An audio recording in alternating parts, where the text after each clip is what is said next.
ہم بھی جب رومی لباس زیب تن کرتے ہیں ہم بھی خدا کی ثنا میں ناچتے ہیں.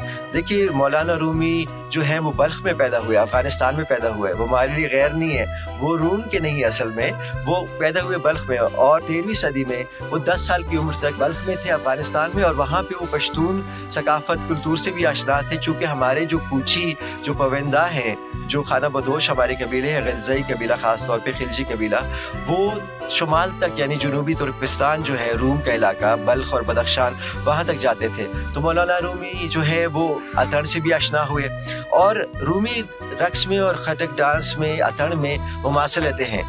ہم خٹک ڈانس آج بھی الٹے پیر کو محور بنا کے سیدھے پیر سے ہم الٹی طرف اینٹی کلاک وائز چکر ہم لیتے ہیں, اور رومی رقص جو ہے وہ بھی الٹے پیر کو محور بناتے ہیں چونکہ دل کے قریب ہے, اور یہ سارا رقص دل سے ہوتا ہے. اور رومی رقص میں اسی طرح کا لباس پوشاک ہے جس طرح میں نے زیب تن کی, اور آج اگر آپ خٹک لباس دیکھیں تو وہ سے تھوڑا سا نسبتاً اس کی لینتھ کم ہو گئی ہے, لیکن ظاہر ہے 8 صدیاں گزری رومی لباس کو بدلتے ہوئے بھی, اور وہ انہوں نے اپنا قائم رکھا, اور خٹک قوم ظاہر ہے وقت کے ساتھ ساتھ بدلتا رہا ان کا لباس. تو دیکھیے رومی رقص, درویشی, ملنگی, فقیری رقص وہ ہم سے دور نہیں ہے. یہاں پہ بھی ہمارے لال شہباز قلندر جہاں پہ دھمال ہوتی ہے, ہمارے بھرشا سرکار, اس کے علاوہ ہمارے خوشحال خان کھٹک, رحمان بابا, یہ سارے بہت بڑے بڑے نام ہیں, اور انہوں نے ہمیشہ جو ہے ہمیں تصوف اور زندگی سے پیار سکھایا ہے, زندگی کی طرف ہمیں لائے ہیں تاکہ ہم زندگی میں محبت دے سکیں.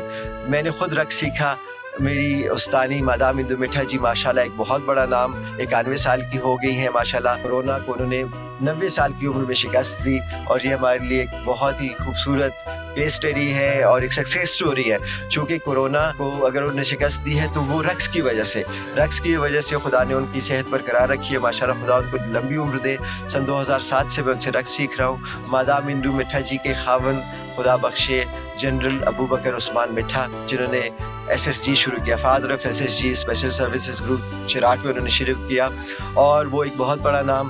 اور اندو جی نے 50 سال سے زیادہ عرصہ ہو گیا کہ وہ سکھا رہی ہے, ابھی بھی وہ مجھے سکھاتی ہیں. چک شہزاد میں مجھے اپنے گھر بلاتی ہے, وہاں پہ جو بھی میری رقص میں کمیاں ہوتی ہیں, ظاہر ہے میں ایک ادنا سا شاگرد ہوں ان کا, لیکن ایک بہت ہی مجھے اس بات پہ فخر ہے کہ میں ان کا شاگرد ہوں, چونکہ انہوں نے مجھے رقص کے علاوہ زندگی گزارنے کا سلیقہ سکھایا. انہوں نے مجھے قوالی, ہندی, کلاسیکی رقص, کتھک سکھایا, جو انہوں نے لاہور میں سیکھا اپنے بچپن میں سن 40 میں اپنے وقت کے بہترین اساتذہ سے, اور پھر وہ بعد میں مدراس گئیں, جنوبی ہند گئیں, اور وہاں پہ انہوں نے بھارت ناٹیم جو کہ جنوبی ہندی کلاسیکی رقص ہے وہ انہیں سیکھا. تو یہ دونوں رقص بھارت ناٹیم اور کتھک میں نے ان سے سیکھے. جب میں ایک دفعہ یہ رقص سیکھ گیا تو میں نے سوچا کہ میں ایک افغان ہوں, ایک پشتون ہوں, ایک پٹھان ہوں, تو میں کیوں نہ اس رقص کو پیش کروں پشتو کی موسیقی میں. تو میں نے ایک آمیزش بنائی, ایک مرکب بنایا خٹک اور کتھک کا, جس میں خٹک تلوار بھی ہوتی ہے, جس میں خٹک رومال بھی ہوتا ہے, اور اس میں کتھک گھنگرو بھی ہوتے ہیں. تو یہ دیکھیے یہ آمیزش بنانا یہ آج کوئی نئی بات نہیں ہے, یہ آمیزشیں بنتی رہی تھیں. کتھک اصل میں لفظ کتھا سے نکلا ہے جس کی معنی ہے کہانی سنانا, جیسے ہم اردو میں کہتے ہیں کتھا کہانی سنا رہے ہو. تو یہ لوگ فنکار تھے, فوک آرٹسٹ تھے, جو گاؤں گاؤں جاتے تھے اور وہاں پہ کہانیاں سناتے تھے. ساز ان کے پاس ہوتے تھے, اور وہ اگر ناچ کی صورت میں لوگوں کو کہانیاں سناتے تھے. تو ساز بھی بجاتے تھے, رقص بھی کرتے تھے, اور ڈرامہ بھی کرتے تھے, یعنی وہ ناٹیم جس کو ہم کہتے ہیں, اور ناچ کو ہم نرت کہتے ہیں سنسکرت ہندی میں.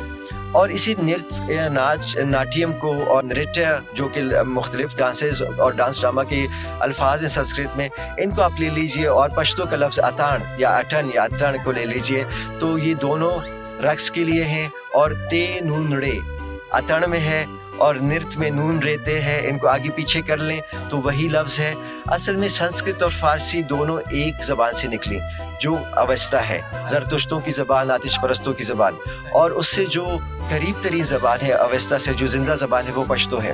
مگر چونکہ سنسکرتی اور فارسی سلطنتیں بھی بہت رہیں, شہنشاہیت بھی بہت رہی, پشتون قبائل ہمیشہ سے قبائل رہے.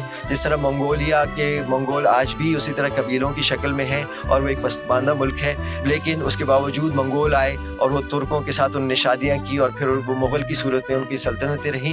اسی طرح پشتون قبیلے جو تھے وہ آج بھی قبائل ہیں. اس لیے اگر افغانستان آج بھی روبہ ترقی ہوتا تو کہاں تک پہنچ چکے ہوتے, تھے. تو یہ تحقیق افغانستان پہ لوگ اس لیے نہیں کر رہے کہ ہندو ہم پہ تحقیق اس طرح سے نہیں کرنا چاہتے, اور مسلمان افغان جو ہیں وہ اپنے آپ کو ہندو مت سے دور رکھنا چاہتے ہیں. لیکن زبانیں تو جھوٹ نہیں بولتے, زبانوں میں وہ ہے نرت اور اتن.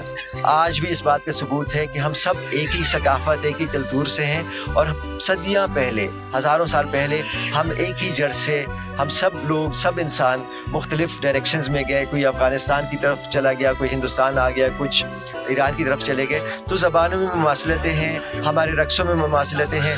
تو پھر کیا ہوا کتھک کے ساتھ کہ وہ جو لوک فنکار تھے ان کو پنڈتوں نے مندر مدعو کیا, بلایا, اور ان کو گیتا, رامائن اور اپنشاد دیے جو کہ ہندو کی مقدس کتابیں ہیں. تو پھر وہ جو لوک رقص تھا وہ بن گیا ایک پوجا کا رقص, ایک پرستش کا رقص بن گیا, یعنی عبادت کا رقص بن گیا ہندو مت کا. تو پھر وہ جب مسلمان آئے, جب منگول آئے, مغل آئے, ترک, افغان, پٹھان, پشتون, خلجی, یعنی شروع میں غوری اور غزنوی آئے, اس کے بعد پھر جو ہے پشتونوں کی اگر ہم بات کریں تو خلجی آئے, پھر لودھی آئے, اور آخر میں سوری آئے. تو یہ جب یہ لوگ پٹھان اور ترک آئے تو یہ لوگ ظاہر ہندو مت کی ان کہانیوں میں ان کی دلچسپیاں نہیں تھی, تو انہوں نے سیکولر بنا دیا ڈانس کو, نرت کو, اس کتھک کو. تو پھر یہ لباس اپنایا گیا, انگرکھے اپنائے گئے, لمبا لباس جس میں یہاں تک دیکھیے رقص جو کتھک ہے وہ عورتیں ساڑی میں کرتی تھیں, اور مرد جو یہاں کے ہندو تھے وہ دھوتی میں کرتے تھے یا تہمت باندھ کے کرتے تھے, چونکہ یہ گرم ملک تھا, ایک ابھی بھی گرم ہے اسی طرح. تو موسم کے اعتبار سے یہاں کا لباس اس طرح تھا. منگولیا لباس لمبا تھا چونکہ سرد علاقہ تھا, تو جو ترک اور منگول اور مغل آئے, اور اسی طرح پشتون افغان آئے, وہ بھی سرد علاقے سے تھے. تو پوری آستینیں, لمبی لمبی آستینیں, لمبی شلواریں, کھلے کپڑے. تو یہ آئے, تو جب یہ آئے تو پھر وہ چکر جو ہے وہ اور خوبصورت ہو گیا. تو اس کے ساتھ